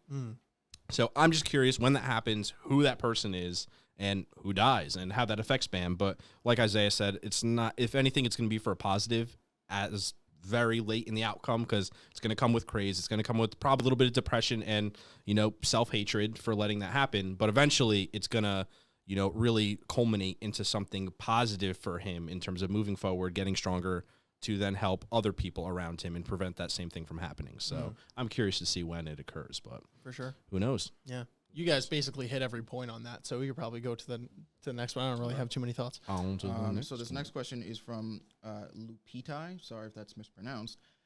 What do you guys think of what Rachel hinted out about Bam's past? How much do you guys think she knows? So referring to when she was just about to leave Kuhn to get blasted by acid, and she says something along the lines of, we're going to, next time we meet, it'll be on the floor of death, where Bam's thorn was first found. Even I'm curious to learn about where Bam really comes from, which I definitely think hints that she knows more about Bam's past than Bam does, but I don't believe it's a lot more. And I, to be honest, I don't even know how much she knows is the truth, because I kind of have this weird headcanon that like Fug has gotten into Rachel's head with that stuff, and they've been like, oh, this is Bam. This is where like we believe Bam comes from, or this is where we know Bam to be from, but like no is a relative term, you know what I mean? Because one, I kind of feel like it's just in Rachel's character to always like want to feel like she has some information she could lord over somebody's head. I mean, just getting to that knowledge is like something that's so vital to Kuhn that he like kind of is almost willing to throw himself into his feelings about it, and risk what seemed to be a pretty like one-sided, like I'm going to slap Rachel's face repeatedly throughout the course of this game. But you know what I mean? Just the fact when they're doing the coin toss, for example, that Rachel brings up, like, oh, and I'll throw in, some knowledge about Bam's past. And Kuhn's like, all right, yeah, bet. What? And it's like, whoa, Kuhn, hold on. We had a sure thing here. Like, so I think part of me can't help but feel like it's just in Rachel's sneaky nature to like want to feel like she's got some, but I guess what I'm getting at is I definitely feel like she knows more. She either knows more or she knows where to find this information about Bam's past. And knows more about it, obviously, than Bam does, although I don't know how fair of a comparison that is, because Bam doesn't know shit. But I feel like whatever she knows is definitely, like, misconstrued or grain of salt kind of deal, where it's, like, not 100% the real story. Okay. Well, for me, I've kind of been the same that I've alluded to way back when, and that, in my headcanon, is that, at the end of the day, she move that boulder that was covering, or she was the one who ultimately came to Bam to get him out of that hole. Like she knew he was there in some way, shape, or form. And I don't feel like it was just a matter of her stumbling across him. I really do feel like that someone put him there for a reason. And with that, I feel like even way back when, Rachel was maybe manipulated with the fact where, she's had her desires and dreams from the start. I don't think it was anything new after meeting Bam. I feel like in some way, shape, or form, she's wanted to feel special, see the stars, whatever, or gain access into the tower because she obviously had knowledge of its existence. So with that, I almost feel like someone, whether was from Fug or just from in that area where she lived outside of the tower, pretty much was like, hey, this entity or person of a great force lives or, resides or was held in this spot that nobody knows about. And it was almost like it was set in stone that she was almost manipulated in the fact to find him, to then get him into the tower. And then with that, it just happens that she was used in a sense to get her to her desires in a weird way. Like, I just feel like from the beginning of Rachel meeting Bam, that she was told of a presence who was there, and that is like what she knows in terms of information of Bam's past, is that X person told me that this entity lived in this area underneath the earth for X amount of time.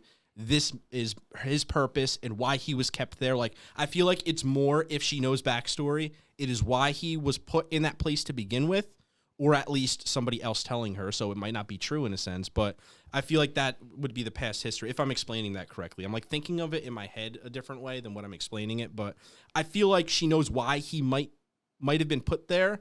Whether it's her answer is the right one is to be determined, but in some way, shape, or form, she was told to go there from said person, and it was given a reason to go there in terms of achieving her goal at the end of it, whether he was some power, some force, or what. And like, that is the backstory that she knows.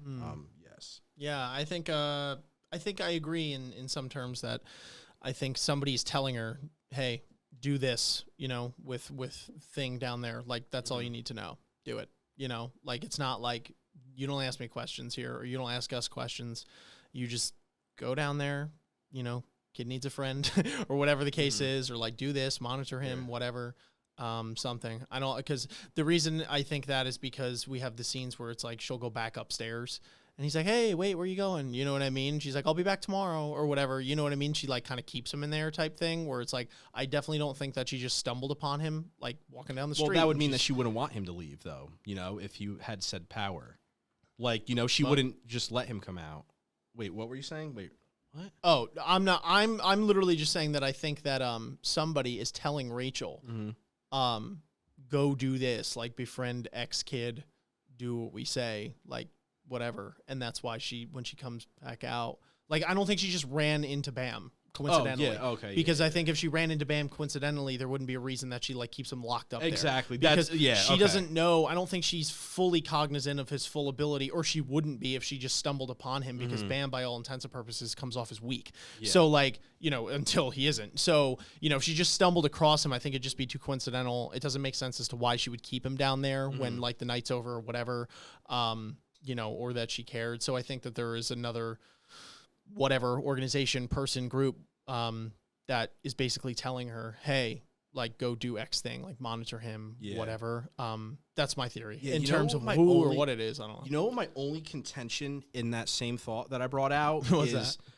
Why when Bam, like obviously when she gets like taken into the tower, it was by accident because they were really going for Bam. Yeah. So it's like if her goal is to get into the tower and reach the top, well, like utilizing Bam in a sense wouldn't be a surefire way of getting to where she needed to be because by all means she got there by accident, like it wasn't a part of any set plan that would happen to benefit her. So like it kind of makes me like almost contradict myself in those own reasons. I wonder if it's weird. I wonder if it was like, she's doing said thing for X person based off this theory, but she just had goals and aspirations of herself. Oh, so like they were manipulating her in that sense, but the real goal was to actually get Bam in the tower and she just happened to be like or just not collateral? even thinking that hard into it. Like literally, like, and again, I have no clue, but just like she's doing X task for whoever and like she's doing her 9 to 5, hang out with this kid. And she's like, well, I actually have some goals and dreams and aspirations myself. And like, I want to get to the top of this tower because this kind of sucks just playing with a 10-year-old in dirt all day, and I don't want to do that. I don't know. I was very simplistic thought, but I don't really know. I don't think I just genuinely don't have enough knowledge yet on this to give like an actually educated opinion here. Like their story, Bam and Rachel specifically, and Intertwine is just so shrouded in mystery that all I could do is just blindfold throw darts at a board. You know what I mean? And like maybe something sticks. Like I don't know. Yeah, I don't know. I think it's I personally think it's a little bit more random because because then to me the narrative that like she's secretly been working with Fug or some organization this whole time doesn't track because it's like, well then where the fuck have these people been? And if they're not like, if they're like only reaching out to her once in a while or only like, giving her these odd tasks and like not, it's like this organization, whatever. I feel like it would have been hinted at in many other times in the story that we've seen Rachel, and it feels weird that if they're this disconnected or this hands off with her, like why she is afraid or why she feels she has to listen to them at all. Because when we meet her at the beginning of the story, she's kind of already pretty desperate to do like whatever it takes to go up the tower, and Hedon is kind of the one who's like, oh, okay, I'll help you get up the tower. You're going to do some super shady shit, but like you'll be able to go up. And so that to me is the moment that feels like that's where she makes the decision to be like, all right, from here on out, I'm going to do whoever tells me what I have to do to get up the tower. But I do think personally anyway that the whole Bam thing is supposed to be like the one person that should not have stumbled onto someone like Bam did, and like that altercation, because I think there's supposed to be an irony in the fact that Rachel essentially raised her worst enemy. And so yeah, but I that's what I think. Anyway. That's all we could do is just have like a quick theorize on that. Well, we are. All right, so we had one more question, right? One more question from Dark North Emperor again. He says, does Kuhn display reckless confidence? Is this warranted or not? And do you think it'll come back to haunt him? Yes. I think that's like almost like a unanimous yes. Like the short answer, yes. I mean, I personally, and I know we talk about it just in general a lot whenever it comes up, then I'm like, Kuhn, you know what I mean? I'm like, I feel like, whatever, you might be rubbing it in a little too hard. And I do think that Kuhn is a little cocky for sure, but I think that's part of his charm. And he definitely has he definitely has the brains to back it up. So fair enough, but that doesn't, discount the fact that he is slightly cocky, which is fine, whatever. But, I do think that he has a pretty big sense of confidence when it comes to, Rachel right now. He definitely thinks that he's got his thumb on her head. And when he feels like letting her up to breathe out of the pool is when, she's going to breathe. And besides that, he's just going to put his thumb down and that's it. So he definitely is, challenging her in these games and he's like, you're not winning, like whatever the case is. And he's not dumb. So he clearly sets them up. So it's like she, has a lower chance of winning or whatever. But this last one too was, even though he skews the odds in his favor, by 33%, which, is a hefty amount. So he definitely is favored to win.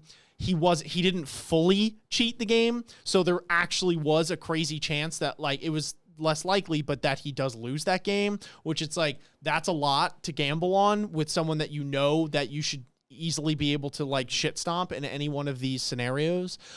So I do think that game specifically definitely puts the last nail in the coffin for me, being like, okay, yeah, you're definitely being a little cocky if you're willing to do that. And I get that it's driving a point home, but being Kuhn is Kuhn, it seems interesting. I think even Arie Hon makes a comment about it that it's like, this is coming from Kuhn. That's interesting. And like, she just will sit back and let him do it because she's like, whatever.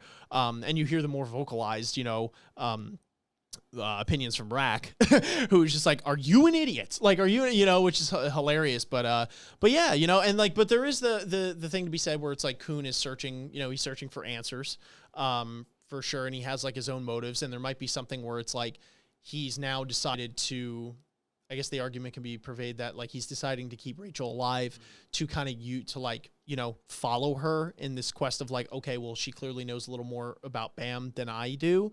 And even though she's got to go at some point, like she might be able to lead me to understanding who Bam is. There might be something like that going on. But I definitely think, that like one of these times I have a bad feeling that Rachel's gonna pull out a win. And that's what scares me, whether it's completely by luck, which you could argue like that was her chance by luck, but like by some weird circumstance, like, cause Kuhn, for as amazing and brilliant as he is not perfect. So at least his mental capacity, nobody is. So like, he is a human or whatever. Like he's going to mess up at some one time or another. Like there's gonna be something, at least my prediction. And, whether Rachel stumbles into that victory or not, like all Rachel has to do is win once, and she's probably not going to show Kuhn the same amount of mercy that he showed her, whether it's to toy with her or not. So it scares me. I think he's being, I think he just needs to dial it back now. Like you did what you did, but it's like, all right, bro, like you got the chance to smite this chick. Like just do it already. Cause you're kind of giving me anxiety here, but those are my thoughts. I feel like, all right, break down this question. Does Kuhn display reckless confidence? Yes. Is it warranted? Yes. Will it come back to haunt him? I don't know, because I feel like I feel like it's obvious that Kuhn is cocky. That is literally that's written in his character. Sure. But I do think it's warranted. I think Kuhn is he potentially, has the potential to be one of the smartest characters in this entire story.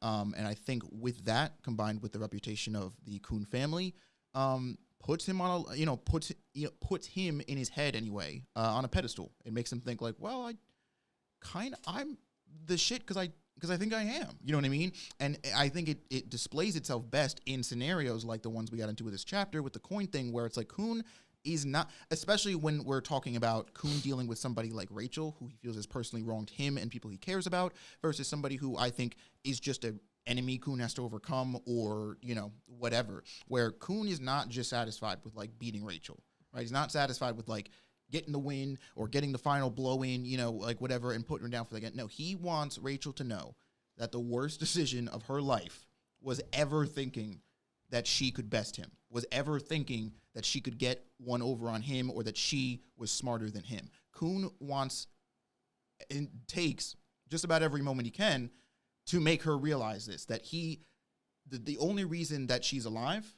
that the only reason that she has the opportunity to come at him again is because he let it happen. So he loves having, especially with a character like Rachel, I feel this thing over her head of like, no, this game only gets to keep playing because I said so. Whether it's like, because I feel like, I feel like they're going to go back and forth, I don't know, X amount of times, right? Let's just say before the story ends or before, Rachel inevitably dies. But I feel like, unfortunately, I don't know. I guess I can't really, because I could see a scenario where Kuhn's like, all right, this is getting old and pulls the trigger. But I feel like, I don't know, part of Kuhn loves that. He loves this idea that at every moment he can torture her with the knowledge that like he's just so much more capable of whether it's of a light bearer, just of a person in general than she is. And like, again, this isn't to say that Kuhn is perfect, because I do believe that this overconfidence in itself, innately is a character flaw, right? It's something. It's one of Kuhn's greatest strengths. Is kind of the strength is his weakness kind of deal.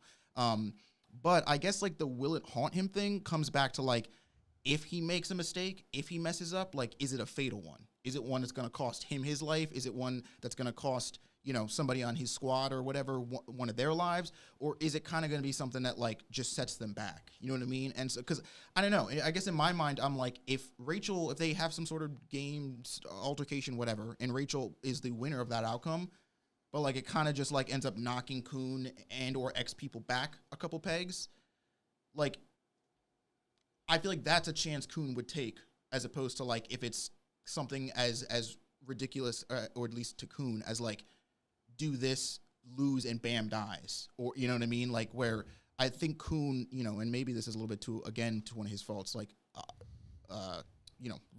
places a lot of his faith and his judgment in Bam, and will almost, throw away all of his sort of like more logical thinking when it comes to Bam, again, i.e. in sort of this episode. But it's like, I don't know. I want to say that, like, yeah, I don't know. It's really weird, because like I want to be like yes, he's cocky and he needs to knock it off, because like that's not, he shouldn't, nobody should be that cocky, and nobody's the smartest person ever. But I kind of also feel like part of the reason why Kuhn does beat out people and does win in scenarios is because of like the overwhelming confidence, which makes it look like he's always controlling the game and looks like he always has the rules in his hands, even if he doesn't, right? It's kind of that whole like philosophy of bluffing, right? Where it's like somebody might look like they know exactly what's going on. They might not, but if you think they do, you sort of psychologically are that much less inclined to believe that you can beat them, and therefore it's a mindset thing. Then you lose. If you think you'll lose, you lose, kind of thing. So I guess the way I want to start it is I want to start it the same way as you did. So break down the question. What was the first part? Well, like I'll give it the answer. Does Kuhn display reckless confidence? Yes. And then do you think it's warranted? Yes. So then going on to will it haunt him? For me, I draw the parallel of what one of you mentioned prior, was that Rachel almost raised her worst nightmare. And I can very well see that Kuhn is raising his worst nightmare, in the sense that Rachel, by all definition, isn't really going to outsmart Kuhn in a sense. However, I feel like he's really, with him really flashing himself and pretty much saying, I'm the next top, like, you'll never beat me, you'll never do it. Like, for the amount of times that he shows her how insignificant that she is, coincidingly, it's going to make her more desperate and willing to dance with the devil and really make really bad decisions with people just to one-up Kuhn. And I feel like that is going to come back to haunt him in a sense, because all he's doing is literally rubbing it in her face. And although I love nothing more than him doing that, because it gives me all the happiness in my life, I really do think that in time it is going to make her be like, know what? I am sick of this. F this guy. I don't care who I need to team up with. I am literally going to steamroll his ass. And I feel like that it might actually happen later on, and I feel like it's going to be at a very pivotal point in this story that is going to be needed, because Kuhn is on this pedestal where, he is hot shit, and he is overconfident, and that is what makes him look like he's controlling the game. However, we are well aware of his flaws, and in a sense he is too. However, he hasn't overcome said flaws, and the only way he is going to be able to actually reflect on them and realize them and understand them, that's going to come with failure in the future. And I feel like without said failure, he isn't going to ever fix those flaws that he has. And I feel like SIU in some way, shape, or form has to address them, and he can't just have this character who wins every single scenario. Like, there has to be a point where Kuhn gets humbled and then takes that scenario and becomes a better character and more of a powerhouse and is able to adapt to more situations. Like, I think way back with Han Sung, with the door test and the fact that, he was like really like flustering and didn't know what to do. And then he just had Rack, bust through the door. And it's like, that's when, that's when you first get the impression that Kuhn doesn't know all. He isn't the end all be all. And although I want him to be, he thinks that he is. And until he eats a humble sandwich, he's going to continue the way he is continuing. And I do feel like that Rachel might actually, not by her own volition, but with said power of said outside source, they are going to come up with a way to outwit or outbeat him in a certain scenario. And he's going to have to eat it and really learn from what happened and like realize that, hey, stuff can happen, especially if I account for it in any way. There's always a weird variable with Rachel that I feel like she's just going to meet someone and it's going to be too much, and especially if he doesn't know for it, Kuhn can only account for so much. And although I'm not discrediting how smart he has come out of the most craziest situations just from his own intuition. But like, again, Rachel is so much of a wild card at this point that if you really push her to the brink, she will make a pact with anybody just to get what she wants. And like, that is what's scary for me, and who she makes that deal with. How does that affect the team? And I feel like ultimately in Kuhn's case, it's going to come with a decision that he makes that turns awry and that somebody's going to die. Yeah. And that is something that he's going to have to live with and Bam together. And like, that is going to be like a point when they're going to have to grow from it in that scenario. Sure. So that is what I feel about it. And I love my boy Kuhn so much. And I just, but I'm getting a whiff that it's going to be coming, down the line. Maybe not soon, but he's going to have to lose in some way. Like, he can't just be an undefeatable force for this. I agree. And I actually, if it's okay, I'd like to take another stab at this question because I didn't answer the second two parts and I just blatantly said the reckless confidence thing. So displaying reckless confidence, like I said, yes, and for my reasons. Is it warranted or not? I actually say no. And the reason that I say no is because of the key word in the first question that says reckless confidence. And I don't think reckless confidence is warranted. I think confidence is warranted for sure. But breaking the question down in the way it was worded, I don't think reckless confidence is really ever warranted, to be honest. In the sense, especially relating to Kuhn's character, that is my personal opinion, especially with the cards that he's been dealt. Yeah, I can see that argument. And for the sake of a story, it's warranted, right? For the sake of a story. But being that this is kind of what I do when I approach a lot of these questions, so it's in the frame of mind that I answer them, I'm relating to this to like the most pragmatic solutions and relating this to like a real life scenario that it's like these lives are literally on the line. Like, this is not just like like we need the story to progress, right? I'm thinking of it as like, okay, if we need to reach X goals, like what do we do to make that the most efficient way possible?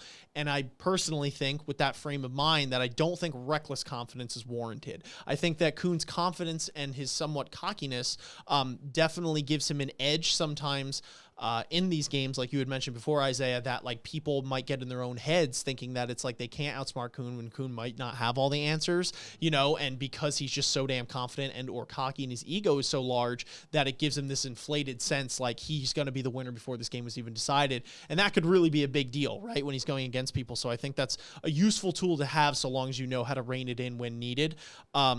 And it definitely gives him confidence in himself, like to make these plans and be like, I'm going to find a way or make one, right? So I definitely like that. And like I said before, I think that's a big part of Kuhn's character and it's cool. But I don't think the reckless confidence is warranted. And just to answer one more time about the, do we think it's going to bite him in the end?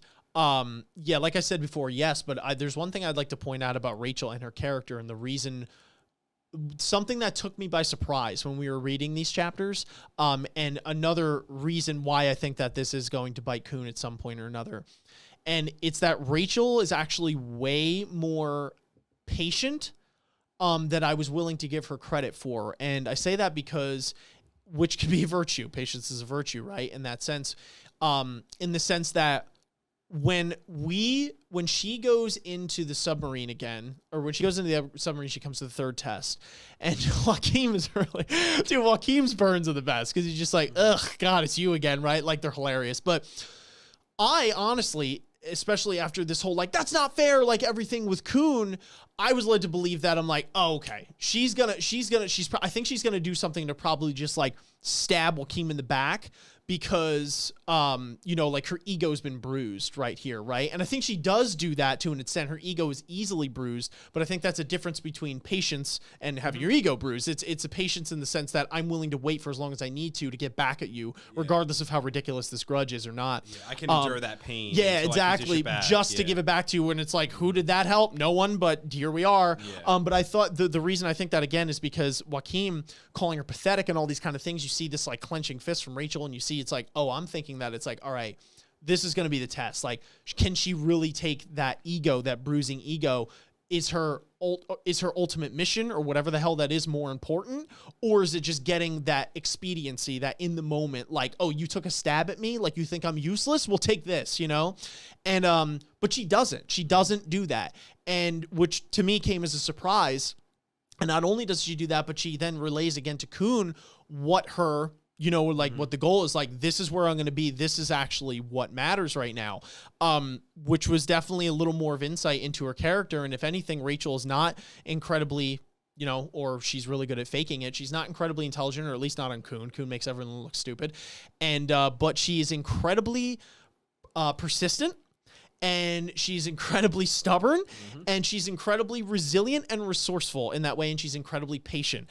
And all of those things combined, to me, make it seem like at some point or another, so long as she keeps that patience, that resilience, and that persistence, that at some point, whether it take 1,000 times or 10, there is going to be some sort of slip up from Kuhn, and whether it's something that's incredibly relevant or if it's something that it's like a couple steps back. But I think Rachel biding this energy, storing this hatred, wanting to show Kuhn that she can do something, is not going to let that opportunity slip through her fingers if it does present itself. I think that if she is really this much hellbent on a grudge against Kuhn, and she's willing to go through that much shit from people that are like higher than her and call her garbage and all that kind of stuff, and like be like, nope, this is the goal, that when and if Kuhn does slip, she's not just going to be like, oh, okay, that was a slip, but I didn't take advantage of it. It's like, she's going to pounce on that, in my personal opinion. So I think Kuhn better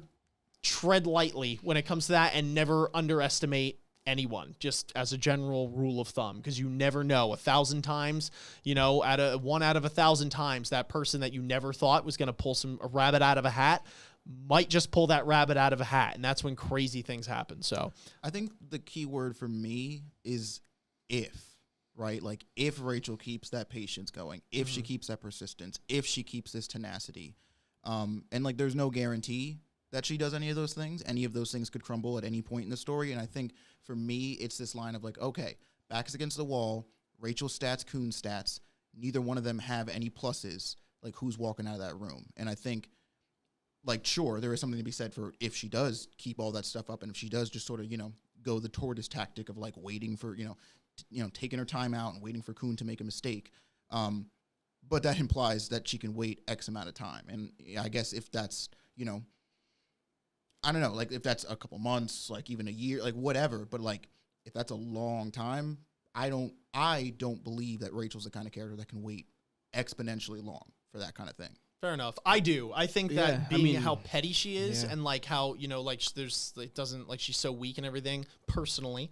And that I think that if she has anything going for her, it is that resiliency or that resourcefulness. I mean, think how long she pretended her legs were broken for. Yeah. Like, I mean, that's the thing where it's like, I feel like SIU wouldn't build her up in this sense and show us these things just to have it whitewashed later on. Like, I genuinely feel like there's a reason why she clenches her fist.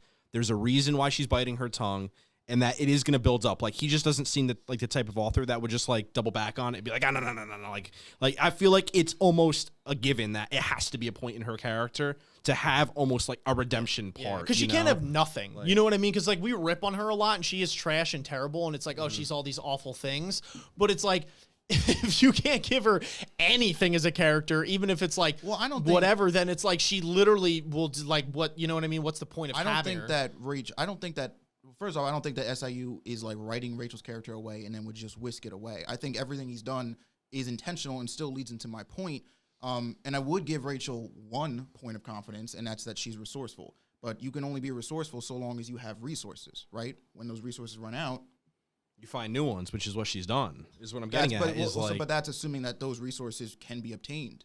But that's like the whole Rachel's thing is she's skill- able to finagle her. Like she's got Emily, you know, like she is. That is Right, like so that what is the happens thing when is she she is. loses Emily? But that's the point is it doesn't matter because she is such a snake that she is going to no matter what find out a way to get an edge or at least try to, and eventually she is gonna hit a gem that is going to give her that edge. And that's the point where I don't care if, you know, it's a matter of her finding something. For me, she's going to find it because she has that resilience, that patience, and that desire to reach her goal, to wait it out and find something that is going to get her there. And it doesn't matter who she needs to side with, who she needs to put a front on. She is going to do it to get what she wants to do because look at everything that she has sacrificed to get to where she is now. She is willing to literally X out everything and be the biggest bitch in the world. Like for me, it's just it's not a matter of if, it's just when. Like yeah, I think the biggest thing is that there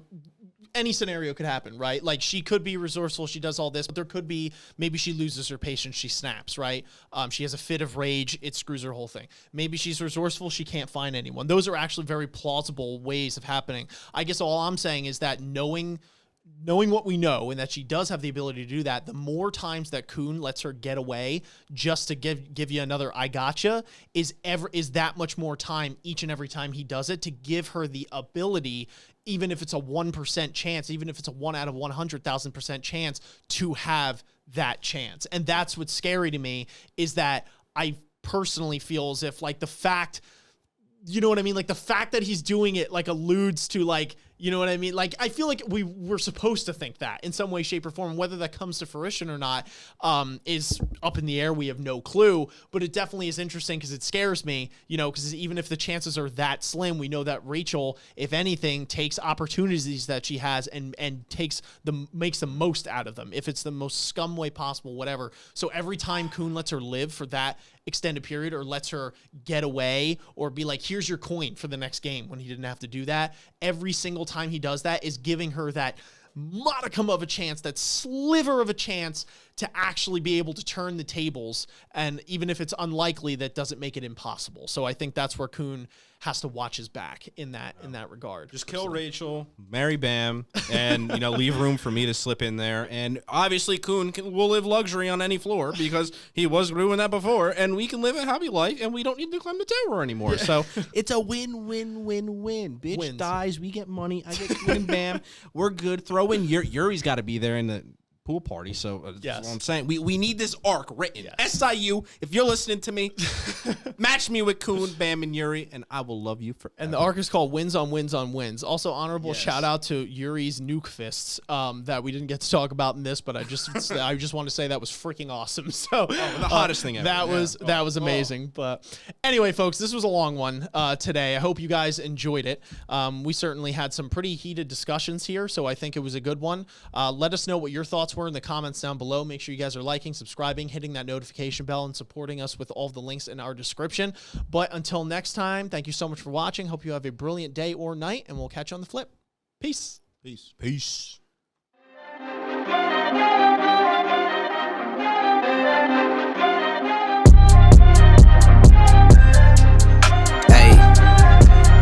Hey, you know what it is, dog.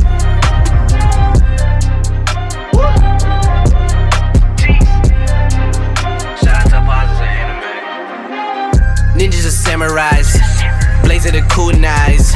Find me in the leaf of the cloud, screaming out Bankai. We just some ghouls though, who like seeing parts fly.